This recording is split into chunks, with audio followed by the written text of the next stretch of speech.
A paz do Senhor Jesus a todos os irmãos e aos nossos visitantes, sejam muito bem-vindos. Essa aqui não é outra senão a casa do nosso Pai, amém?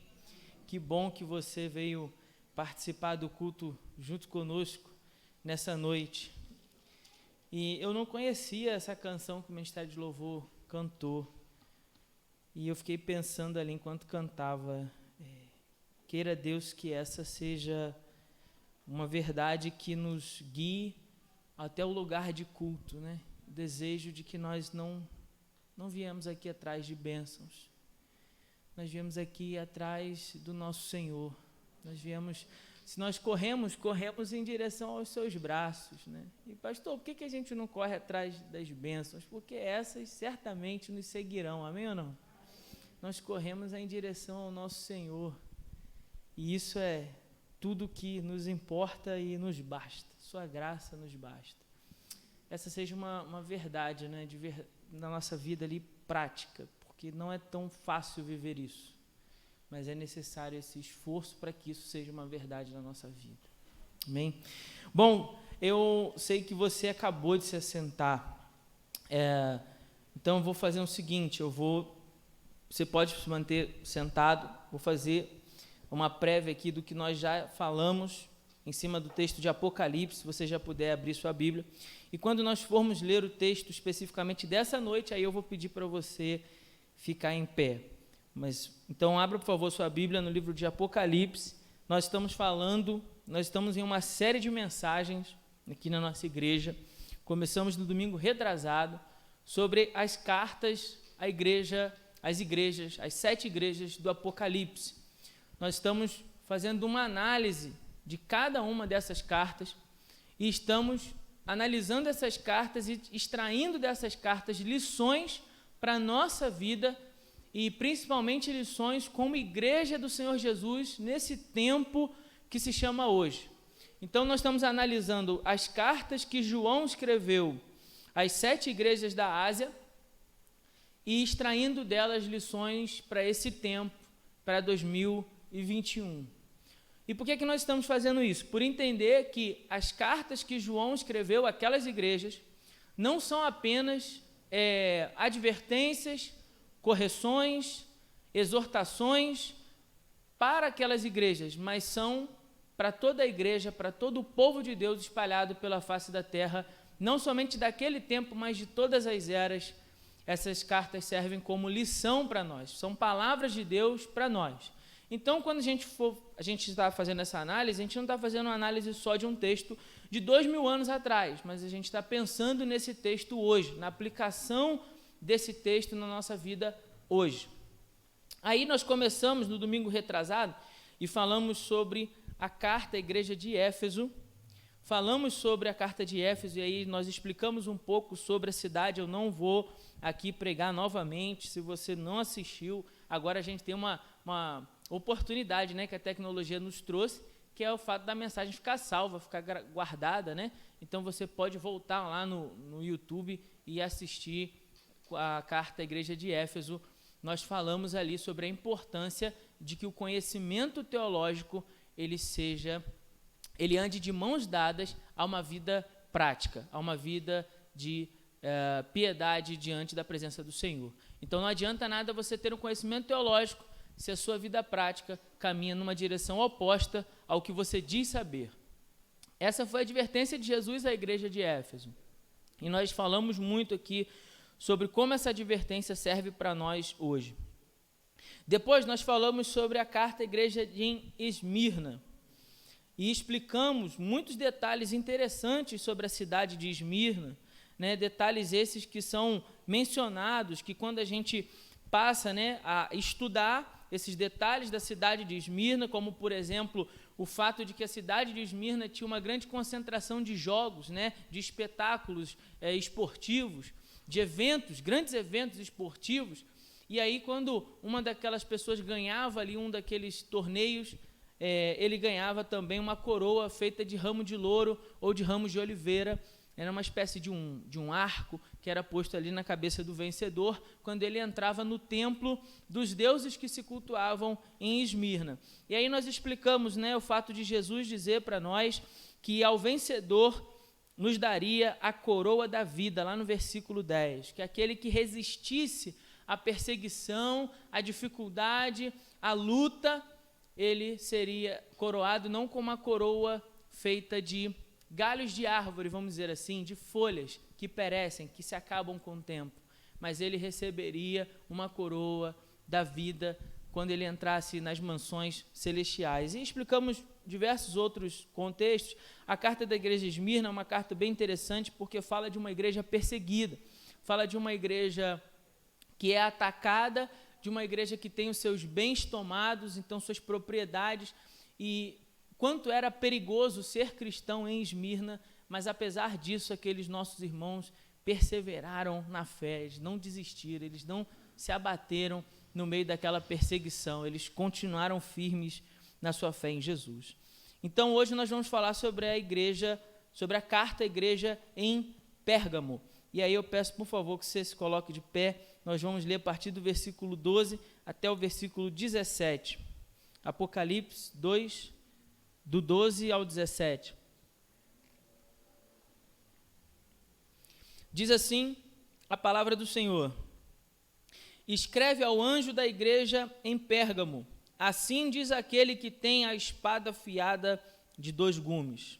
Sei onde habitas, onde está o trono de Satanás, mas conservas o meu nome e não negaste a minha fé.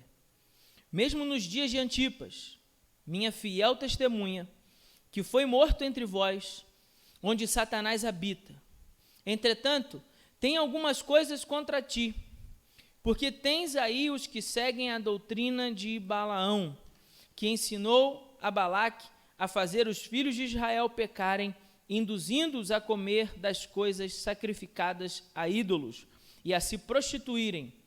Assim também tens alguns que, de igual modo, seguem a doutrina dos nicolaítas. Portanto, arrependa-te. Se não se arrependeres, logo virei contra ti e lutarei contra eles com a espada da minha boca.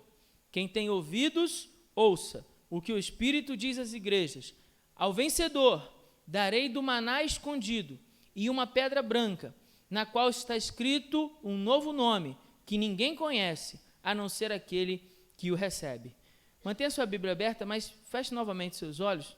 Pai, muito obrigado, Senhor, por esse dia, por essa oportunidade, ó Deus, que nós temos de nessa noite, por alguns minutos ainda, que poucos, meditar à luz da Tua Palavra e de buscar compreender aquilo que a Tua Palavra tem para nos ensinar. Pai, assim como a Tua Palavra já foi anunciada através das canções, eu peço que no nome de Jesus e também no início deste culto, na meditação aqui de abertura, eu peço que mais uma vez o Senhor possa falar aos nossos corações. E que assim como terminam cada um dos estribilhos aqui destas cartas, quem tem ouvidos ouça aquilo que o Espírito diz à igreja.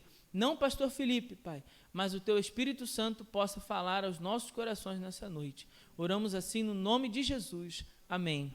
Os irmãos podem se assentar, mas mantenha, por favor, sua Bíblia aberta. Antes de nós entrarmos propriamente no texto, né, como nós temos feito aqui em todas as cartas, nós vamos fazer também um pouco da análise da cidade, para poder entender o contexto, né, dessa carta. A gente aprendeu aqui que quando, né, o escritor ele envia a carta aos seus destinatários originais, ele tem um propósito, ele sempre tem um propósito. E é esse propósito que a gente tenta buscar quando a gente vai interpretar o texto, para que aí sim a gente possa interpretar o texto baseado nas lições que o texto tem para nos dar, para a gente não ficar aqui num achismo, mas sim naquilo que o texto nos dá sustento, né, sustentação, que o texto realmente tem para nos ensinar. Bom, Pérgamo, detalhe importantíssimo para você guardar aí. Lembre-se que todas essas informações a gente sempre fecha no final para buscar as lições disso. Então, não é perda de tempo não. Preste atenção aqui em mim e vamos juntos. Pérgamo significa casado. Primeira informação importante aí nessa noite. Casado. E isso tem tudo a ver com o coração desta carta. A palavra Pérgamo significa casado. Pérgamo era conhecida como a maior cidade da Ásia Menor. Então, dentre as 7 cidades que nós vamos analisar, essa era a maior. Ela abrigava o primeiro templo dedicado a César e era uma espécie de defensora fanática de um culto imperial que estava se instalando no Império Romano acerca do imperador. Havia lá em Pérgamo também uma grande biblioteca, a segunda maior biblioteca do mundo, depois da biblioteca de Alexandria. Os historiadores vão dizer que em Pérgamo havia pelo menos cerca de 200.000 livros. É uma tentativa de fazer com que a biblioteca em Pérgamo superasse a biblioteca de Alexandria. É daí que vem a palavra também pergaminho. Quando lá no Egito eles retêm o papiro, a cidade de Pérgamo, então, na sua criatividade, desenvolve um outro material para poder escrever os livros, que é o pergaminho, um material feito de couro de animal jovens. Ele é esticado e cortado em quadrados, que depois são costurados, e ali eles eram escritos. Então, com isso, com esse desenvolvimento desse pergaminho, a cidade de Pérgamo consegue construir essa grande biblioteca.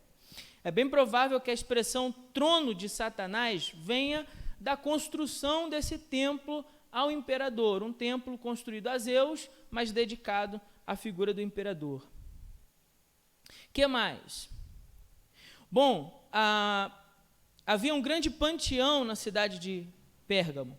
O que significa isso, pastor? Me explica melhor. A idolatria a diversos deuses, como, por exemplo, um templo a Zeus, um templo a Dionísio, um templo a Asclépio, um templo a Atenas e um templo a Esculápio.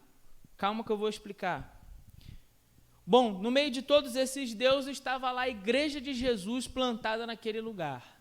Quantos de nós, ao estabelecermos uma programação missionária, a gente reúne a liderança da igreja e fala assim: aonde nós vamos plantar uma igreja? Bom, vamos plantar lá em Pérgamo. Alguns iriam dizer: não vamos não, pastor, tem uma porção de templo lá, de tudo quanto é Deus, uma confusão danada, vamos para aquela cidade, não, vamos procurar um outro lugar. Mas havia ali, na cidade de Pérgamo, uma igreja plantada naquele lugar. Entre esses deuses que eu falei, esse deus Esculápio é o considerado deus da cura, cujo símbolo eram 2 serpentes entrelaçadas em uma vara. Até hoje, este é o mesmo símbolo usado na medicina. Também ficava a maior escola de medicina do mundo naquela época, nessa cidade de Pérgamo. Então, por isso, o templo ao deus Esculápio. E havia também um verdadeiro colegiado de sacerdotes que eram médicos. Então, muitas pessoas que adoravam o deus Esculápio iam para aquela cidade e ali elas eram treinadas e capacitadas a serem uma espécie de sacerdote e médico ao mesmo tempo. Em Pérgamo havia um misticismo proveniente dessa idolatria da cidade, misturado com ciência. Então, esse misticismo e ciência andavam de mãos dadas em Pérgamo. E gente do mundo inteiro vinha atrás de cura, vinha atrás de alguma espécie de tratamento ou remédio para as suas enfermidades. Então, esse é um breve panorama para nós sobre essa cidade de Pérgamo, para que agora a gente possa entrar na carta e perceber esses elementos na carta. Bom, volte comigo aí, acompanhe na sua Bíblia, por favor, no versículo 12. No versículo 12, diz assim: escreve ao anjo da igreja. Você já aprendeu que a expressão o anjo da igreja também pode ser traduzido pelo mensageiro da igreja, em outras palavras, o pastor daquela igreja, o líder daquela igreja. Em Pérgamo, assim diz aquele que tem a espada afiada de 2 gumes. A espada afiada de 2 gumes, aquele que tem a espada. Essa espada não é a espada do evangelho. Essa espada não é a espada do anúncio do evangelho. Essa é a espada do juízo. Essa é a mesma espada que aparece em Apocalipse capítulo 19. Mas calma que a gente vai lá mais para frente. Segura aí essa informação. Isso porque a espada também representava a figura de Roma como autoridade sobre a cidade. Então a espada também representava os procônsulos, aqueles que governavam a cidade à luz do Império Romano. Então, o Império Romano domina sobre a cidade e a sua representação é uma espada. Quando Jesus vai se comunicar à sua igreja naquela cidade, ele diz assim: olha, quem está falando com vocês é aquele que tem a espada afiada de 2 gumes. Para dizer assim, olha, se vocês têm medo da autoridade de Roma sobre a cidade de vocês, tenham muito mais temor de mim, que falo com vocês, porque tenho a espada de 2 gumes afiada nas minhas mãos. Ele está falando de juízo, ele está falando de autoridade.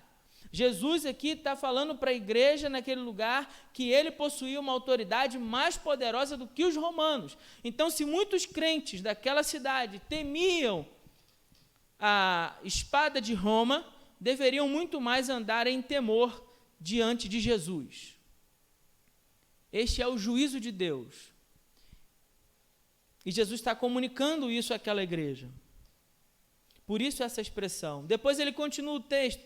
Acompanha comigo o versículo 13, quando ele diz assim: sei onde habitas, eu sei onde vocês estão inseridos, no meio em que vocês estão inseridos. Lá está o trono de Satanás. Aí deixa eu abrir um parênteses aqui.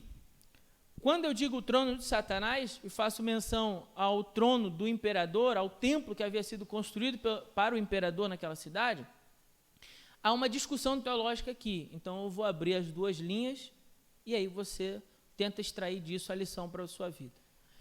A primeira ideia é que, quando fala trono de Satanás, está falando daquele templo construído a Zeus, no qual tinha o trono do imperador, que depois foi roubado, né, pelos nazistas e hoje é exposto lá em Berlim, no museu em Berlim. Então, essa é a primeira vertente teológica. A segunda é que, quando a expressão trono de Satanás não se refere a um lugar físico. Afinal de contas, um espírito não iria ocupar um lugar físico. Faz sentido, não faz? Mas sim o próprio ambiente da cidade, que no meio desse misticismo religioso celebrava Satanás. Então ele está falando disso. O fato é que, quando Jesus se comunica à igreja, ele está falando: olha, eu sei aonde vocês estão inseridos e sei o que acontece nesse ambiente, nessa cidade. Eu sei de tudo que vai. Desde o trono cultuado ao imperador, onde as pessoas vinham queimar incenso, como eu expliquei domingo passado, né? Onde queimavam incenso e as pessoas declaravam: César é Senhor. E aí você me ouviu dizer que a igreja em Esmirna, muitos irmãos foram presos e mortos, porque eles não disseram isso, eles se recusaram a dizer que César era Senhor, e por causa disso eles estavam sendo presos e mortos e tinham suas propriedades tomadas. Então Jesus está dizendo: olha, eu sei aonde vocês estão, mas conservas o meu nome e não negaste a minha fé. Jesus está falando com uma igreja que não abriu mão da sua fé, que mesmo no meio da perseguição se manteve firme. Ele diz assim, ó, mesmo nos dias de Antipas.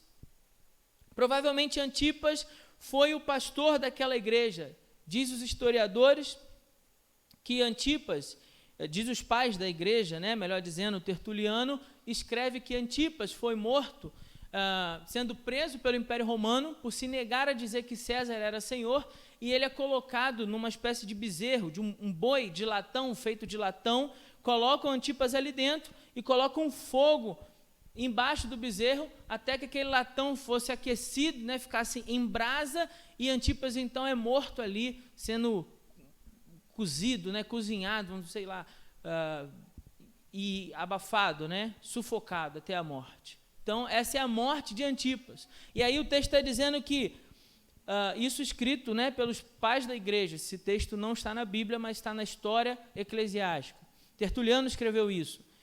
E então Jesus está dizendo, olha, mesmo nos dias de Antipas, vocês, minha fiel testemunha, vocês não negaram a minha fé. Quando vocês foram perseguidos a preço de sangue, vocês não me negaram, vocês mantiveram firmes a fé. Aí ele diz, minha fiel testemunha, que foi morto entre vós, onde Satanás habita. Isso no versículo 13. E embora cercado por deuses estranhos, a igreja de Pérgamo recusava-se a renunciar à sua fé. Mesmo diante do martírio, aqueles irmãos não negaram o Senhor Jesus como Senhor e Salvador das suas vidas. Aí vem uma observação para nós, porque quando ele diz assim, no final desse versículo, onde Satanás habita novamente, a partir daqui a carta muda de ritmo, muda de situação, de circunstância, o cenário é outro. Até aqui, ele falou de uma igreja que era perseguida, mas apesar dessa perseguição, se mantinha firme na fé. Depois, no versículo 14, a coisa muda de cenário, porque o próprio diabo, que é o que ele diz aqui, aonde o diabo habita, o próprio Satanás muda de estratégia.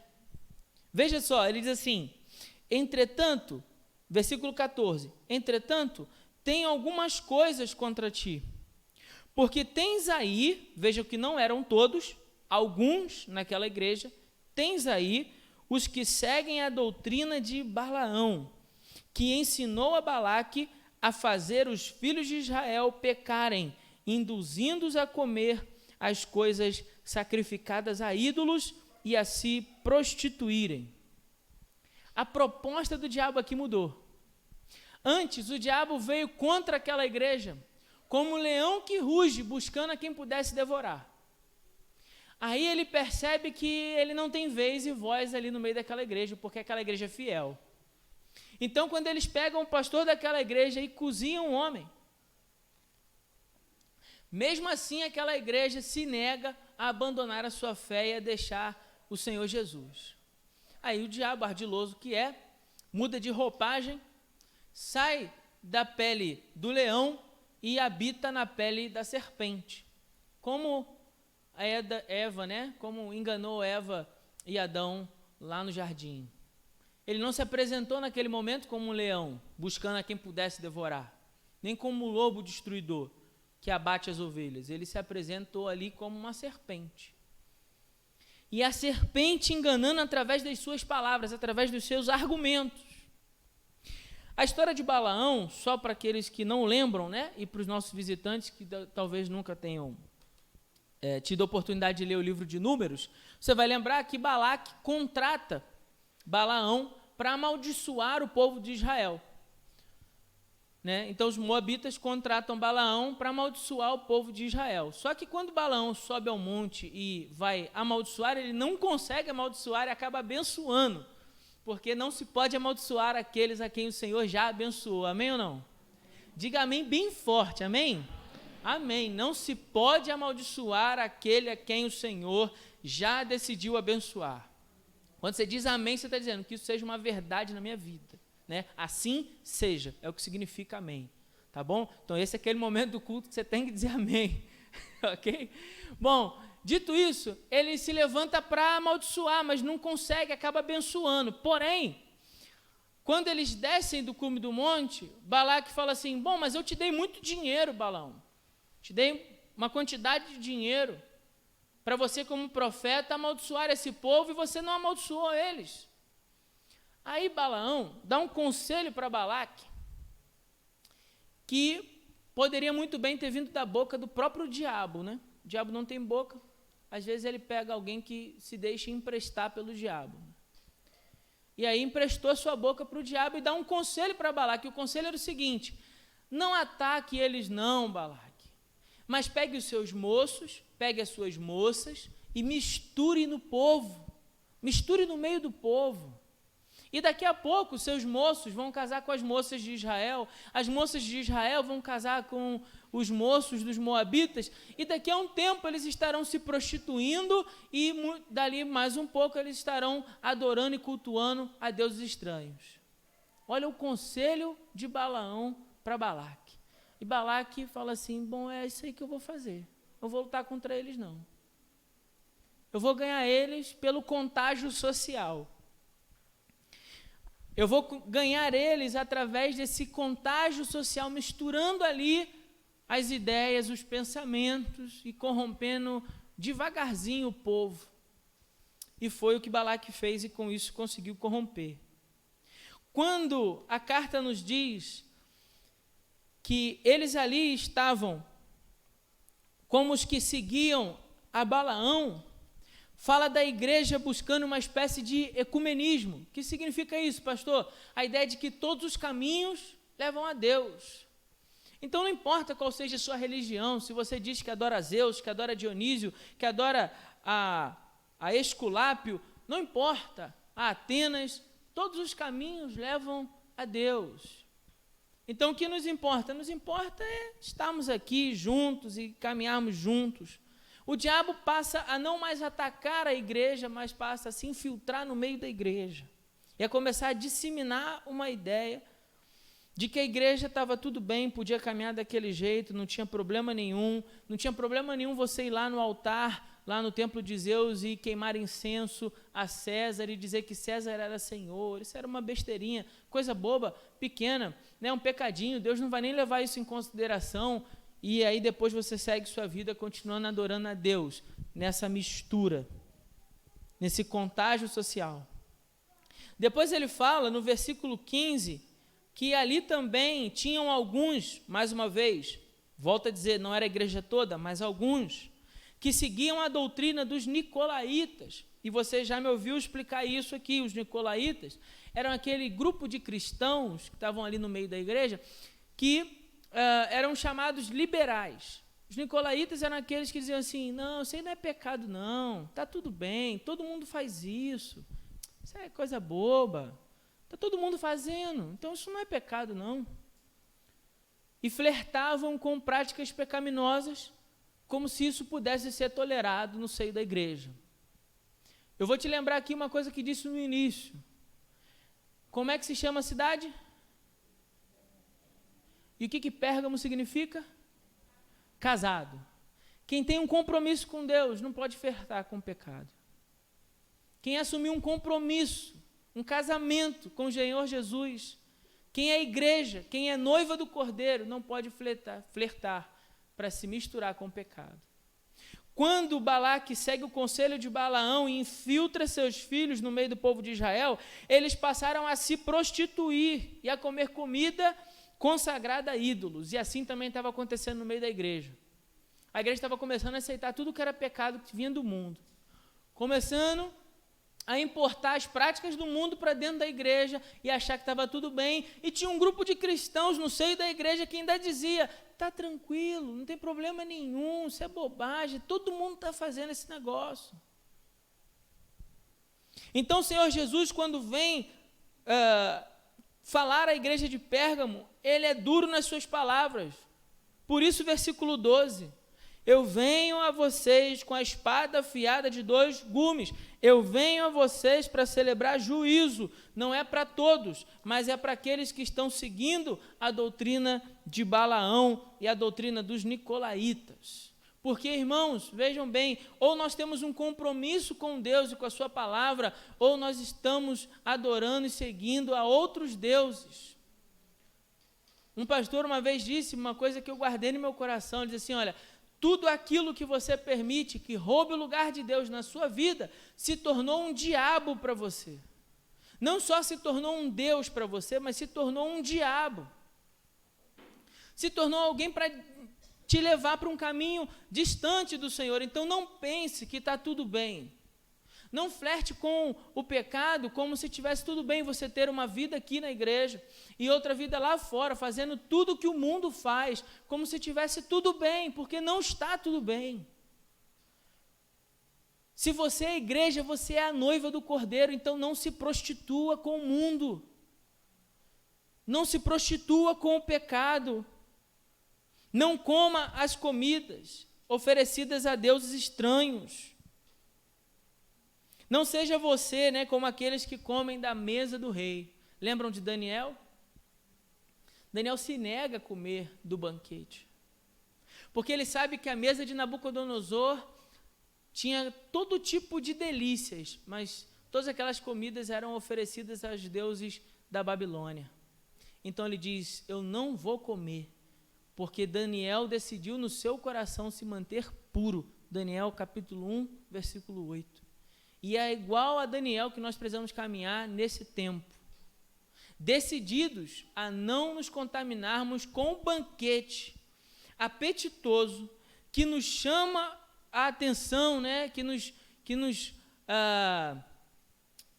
seduzem os olhos, a gente não ceder àquilo que o mundo está nos oferecendo como esse banquete. E aí você come e está corrompendo aquilo que o Senhor Jesus começou a construir na sua vida.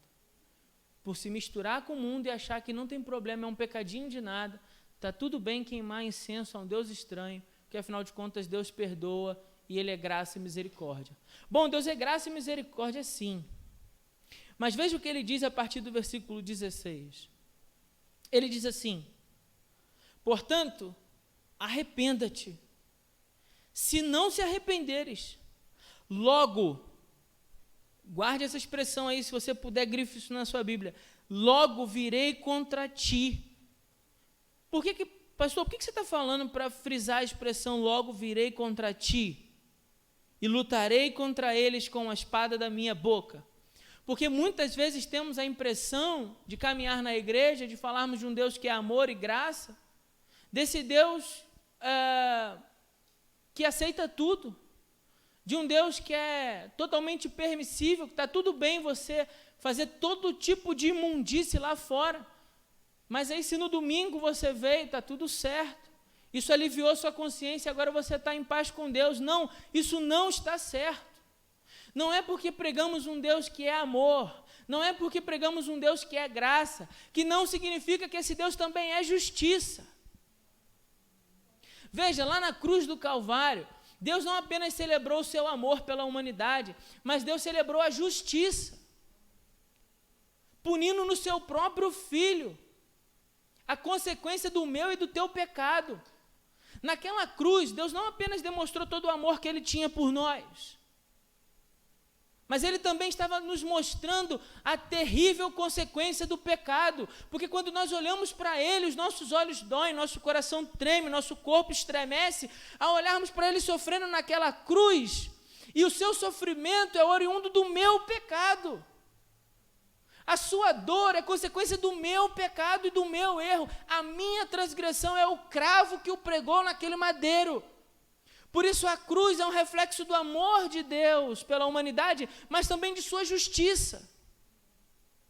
Então nós pregamos um Deus que é amor, mas não esse amor permissível que aceita tudo. O problema está no entendimento de amor que as pessoas têm hoje, de acharem que amor, quando você ama, você aceita tudo, porque você ama. Não, meu irmão, não é assim não. Esse é o conceito de amor do mundo. O amor de Deus é um amor que diz, como a irmã falou aqui no início do culto, vem como você está, porque eu te aceito e te recebo do jeito que você está.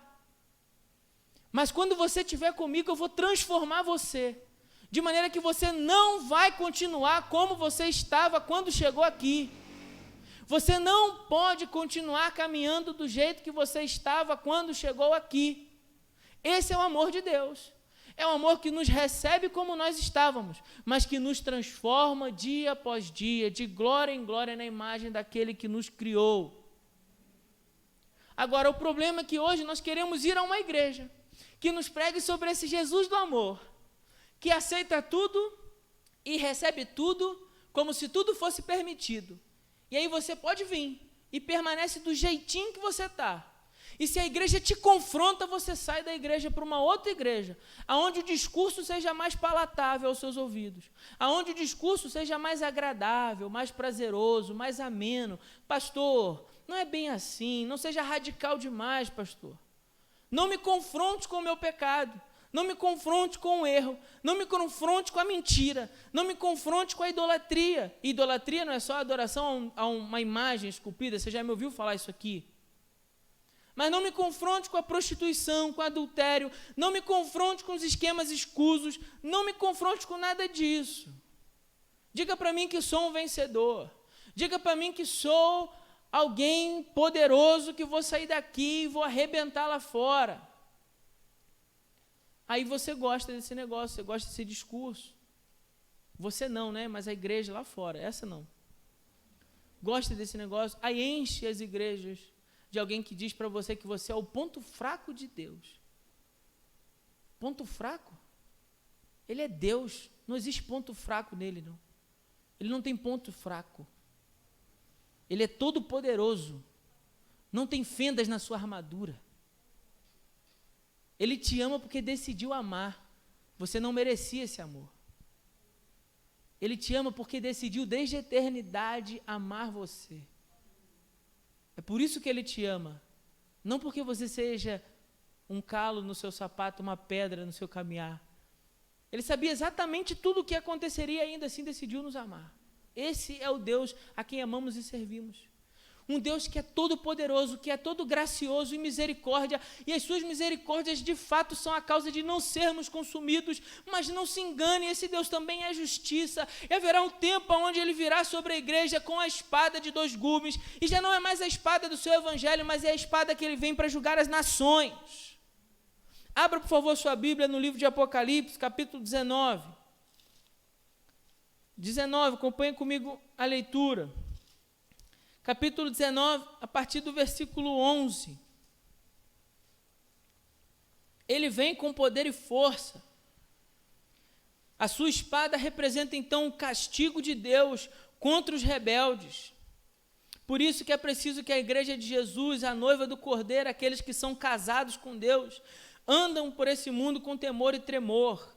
Veja o que diz aí, você já encontrou? Amém?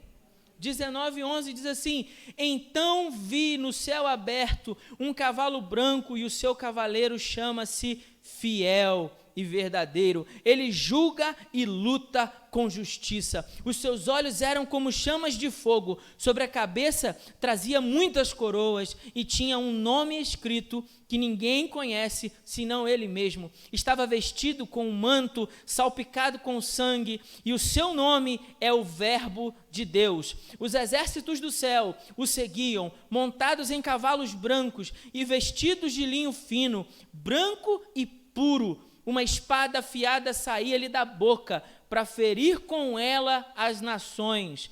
Ele as regerá com um cetro de ferro. E ele mesmo é quem pisa o lagar do vinho do furor da ira do Deus Todo-Poderoso. Glória a Ele, pois eternamente. Amém. Ele é Jesus que virá. Haverá um tempo de celebrar a sua justiça, de maneira eterna e soberana. O justo juiz virá julgar as nações. É por isso, igreja do Senhor, casados com Jesus, que você tem que andar por esse mundo em contrição e arrependimento, em temor e tremor, e não se deixar confrontar e conformar com o pecado, se tornando conivente com as práticas pecaminosas do mundo. Muitas vezes cedemos a isso na intenção de sermos aceitos, achando que se fizermos concessões da igreja para o mundo talvez faça concessões, pastor, de lá para a igreja.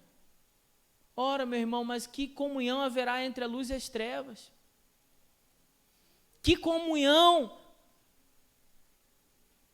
entre leões e lobos? Que comunhão poderia existir entre leões e lobos? Você tem que saber de quem você é filho. Nós precisamos nos arrepender. Precisamos prestar atenção às confrontações da mensagem do Evangelho, para que à medida que o Evangelho nos confronte, venhamos a mudar. Precisamos rejeitar um Evangelho que se tornou atraente demais, prazeroso demais, aceitável demais e nos permite continuar com a nossa vida. Está tudo certo, meu irmão, você viver para você. Está tudo certo se teus sonhos, se teus planos para o futuro só dizem respeito a você e tua família. Está tudo certo. Viva para si tão somente. Deus te ama. Você é um campeão.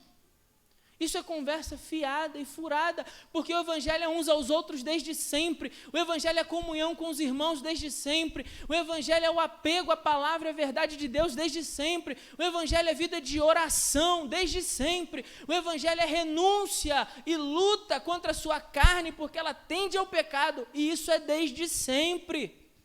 Esse é o Evangelho puro de Jesus. Aí ele vem e diz para nós: ao vencedor, versículo 17, ao vencedor,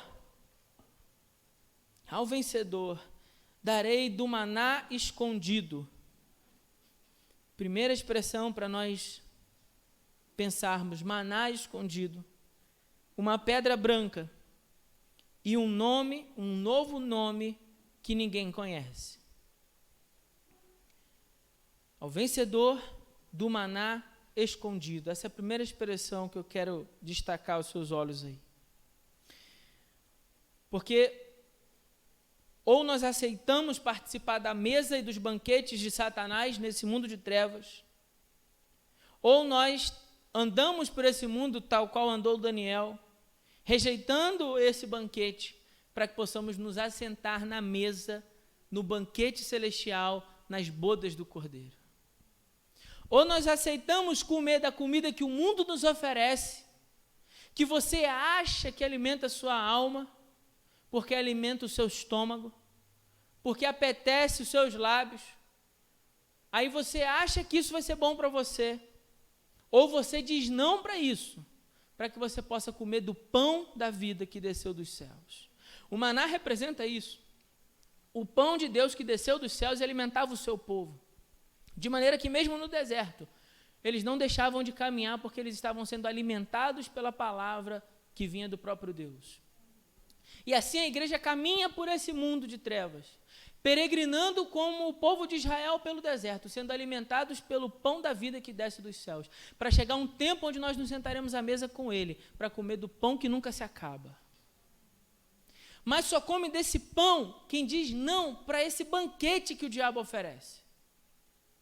Esse é um privilégio ao vencedor, aquele que venceu, não pelos seus próprios méritos, mas pela justiça que há em Deus, por ter dito, como eu disse aqui, como disse Daniel, eu não vou me contaminar, eu não vou comer desse negócio, eu não vou caminhar na mesma perspectiva do mundo, não, mas eu quero ser alimentado pelo Todo-Poderoso, eu quero comer desse maná escondido, porque diz o texto sagrado que eles pegaram parte do maná e colocaram na Arca da Aliança, e depois, no período ali de Jeremias, quando a Babilônia toma Israel, não se sabia mais para onde foi a arca, nem o maná. Bom, cremos que quando chegar na eternidade, nós o veremos novamente como testemunho de tudo aquilo que aconteceu, pelo menos eu creio dessa forma. Depois ele diz uma pedra branca. Ora, tem dois significados para pedra branca, eu vou falar aqui rapidamente. O primeiro é que na antiguidade, quando uma pessoa, um juiz, declarava o réu absolvido, ele colocava dentro de um vaso de barro uma pedra branca. E se aquele réu fosse declarado condenado, ele colocava dentro do vaso uma pedra preta. Então, a primeira simbologia aqui é que aquele que se mantém fiel a Jesus, aquele que não se deixa contaminar pelo pecado que o cerca, né, pelo contágio social que o cerca, esse vai ser justificado pela fé em Cristo Jesus. Esse receberá a pedra que diz: você é inocente. Seus pecados estão perdoados. O segundo simbolismo da pedra branca é que ela também existia como uma espécie de convite para uma celebração, uma espécie de bilhete que te permitia entrar na festa, nas celebrações da cidade. Então, se você tinha pedra branca, você era alguém importante, tinha recebido essa pedra como esse convite, esse passaporte, e aí você podia entrar naquelas festas, naqueles banquetes daquela cidade. Jesus está dizendo para a igreja de Pérgamo assim: olha, se vocês não participarem das festas, a deuses estranhos que acontecem na cidade de vocês, se vocês não se misturarem com o pecado das celebrações a deuses estranhos na cidade de vocês, vocês aí sim vão receber uma pedra branca. Só que essa pedra branca é o bilhete, é o convite para vocês entrarem na festa eterna, nas bodas do Cordeiro. Aí vocês poderão entrar nas mansões celestiais para celebrar as bodas do Cordeiro. Veja que ainda aí no capítulo 19, a partir do versículo 5, ele diz assim, olha, capítulo 19, versículo 5, e do trono saiu uma voz que dizia: louvai o nosso Deus, vós, todos os seus servos, e vós que temeis, tanto pequenos como grandes. Também ouvi uma voz, como a de grande multidão, com o som de muitas águas e fortes trovões, que dizia: aleluia, porque o Senhor nosso Deus, o Todo-Poderoso, já reina. Alegremo-nos e exultemos e demos glória a Ele, porque chegou o momento das bodas do Cordeiro, e sua noiva já se preparou, e foi-lhe permitido vestir-se de linho fino, resplandecente e puro, pois o linho fino são as obras justas dos santos. E me disse: escreve, bem-aventurados os que são chamados à ceia das núpcias do Cordeiro. Disse-me ainda: estas são as verdadeiras palavras de Deus. Então você recebeu a pedra branca para que você possa entrar na festa eterna, nas bodas do Cordeiro, não nas festas desse mundo de trevas, onde se pratica todo tipo de pecado. E por último ele diz, um novo nome.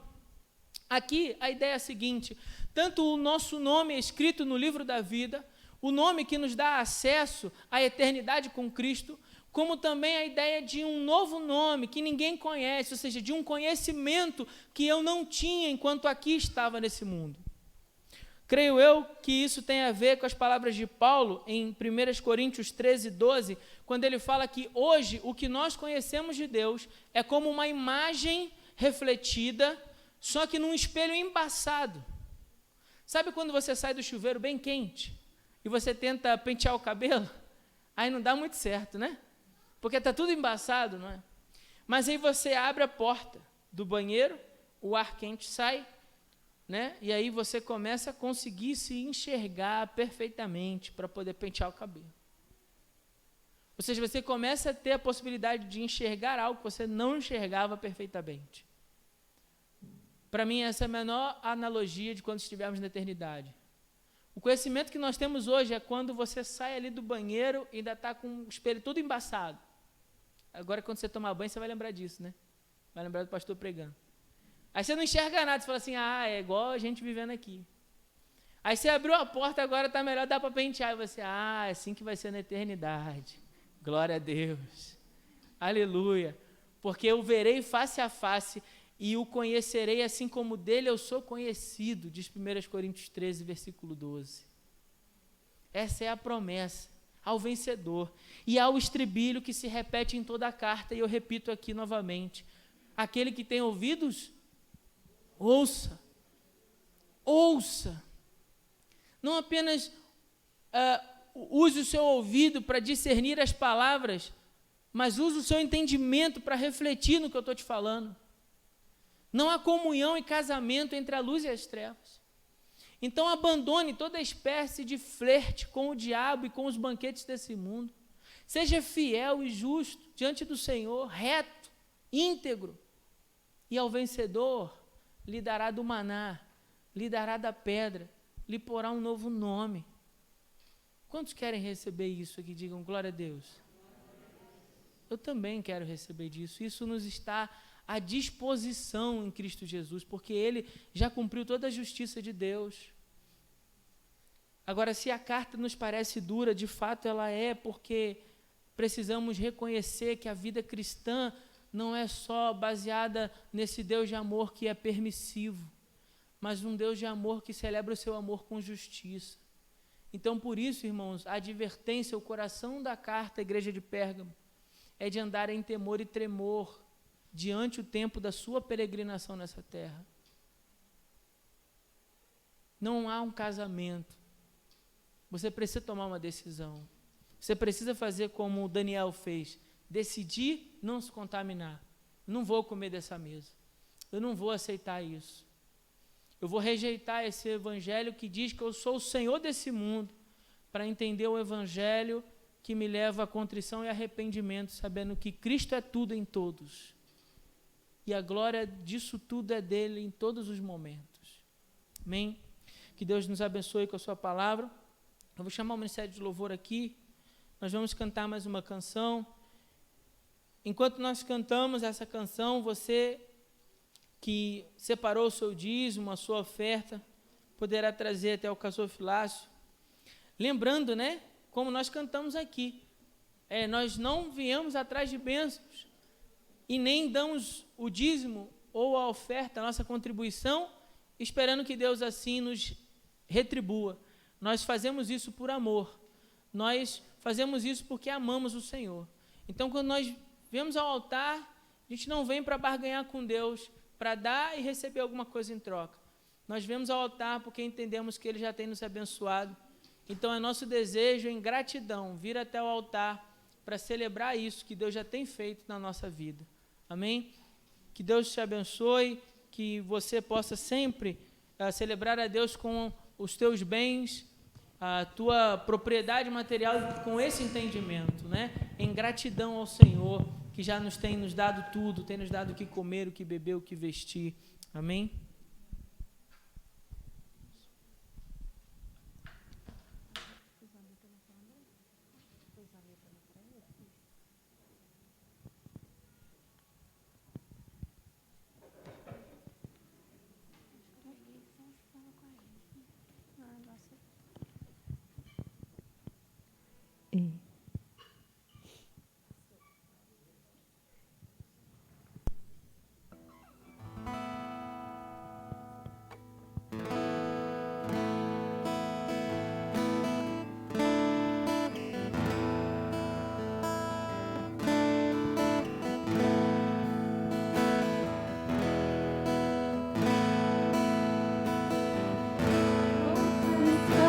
Senhor, fraco eu sou, tão fraco eu sou, mas forte tu és. Eu venho a ti, Senhor, sem nada pra dar, só quero pedir, vem ajuda-me, ó Deus, coração. Coração quebrantado e humilde, não rejeita, Senhor. Estenda-me tua graça e deixe teu amor fluir, por misericórdia nós clamamos. A chover perdão e graça, sobre-me perdão e graça, e lava-me, Senhor, pois hoje eu preciso do teu amor. A chover perdão e graça, sobre-me perdão e graça, e lava-me, Senhor, pois hoje eu preciso do teu amor.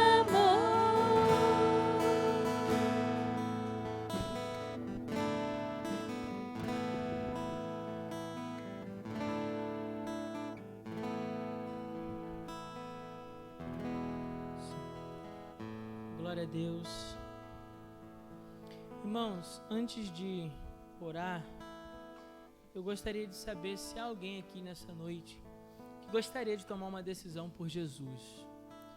Se há alguém que está nos visitando nessa noite e que gostaria de assumir um compromisso com Cristo. Você ouviu a palavra, você tem ouvido aquilo que Deus tem falado no teu coração, e já tem um bom tempo que você tem pensado sobre isso, de firmar um compromisso, um propósito. Eu queria orar pela sua vida. Eu queria saber se há alguém aqui nessa noite. Se você puder, eu não vou pedir para você vir aqui à frente, mas vou pedir para você se colocar em pé. Há alguém aqui nessa noite que gostaria de tomar uma decisão por Jesus? Você quer entregar a sua vida a Jesus? Você quer assumir um compromisso de caminhar com Ele? Você quer romper com tudo mais que você estava vivendo lá fora no mundo, no pecado? Estou te pedindo para te colocar de pé, mas não é para te constranger não, mas é para saber quem você é, porque eu quero caminhar junto contigo, porque essa igreja quer caminhar junto com você. E a gente não quer apenas saber se você quer tomar esse compromisso, a gente está nos dispondo a te ajudar a caminhar nesse compromisso. Há alguém aqui nessa noite? Fique de pé, por favor, deixa eu orar pela sua vida.